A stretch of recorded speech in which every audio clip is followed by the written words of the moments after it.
So we did the thyroid, and we demonstrated that this is normal thyroid.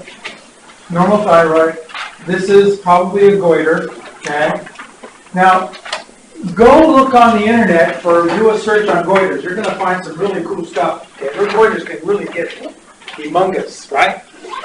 Okay, you need to check that out. So, this is normal, and this is some inflammation, maybe Graves' disease or Hashimoto's thyroiditis. In any case, this person's hypothyroid.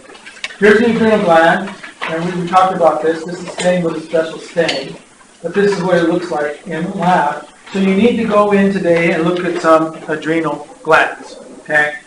You need to look at some thyroid glands again. And try and find these thyroid glands with pathology that we've demonstrated here, like this one and this one, okay? See if you can find those in the lab box. And then look at these and try to recognize the three layers of the adrenal cortex and the adrenal medulla, okay? Okay, so you need to do that. And then we'll start talking about the pancreas later, okay? So head out to the lab. We'll see you in there in a minute.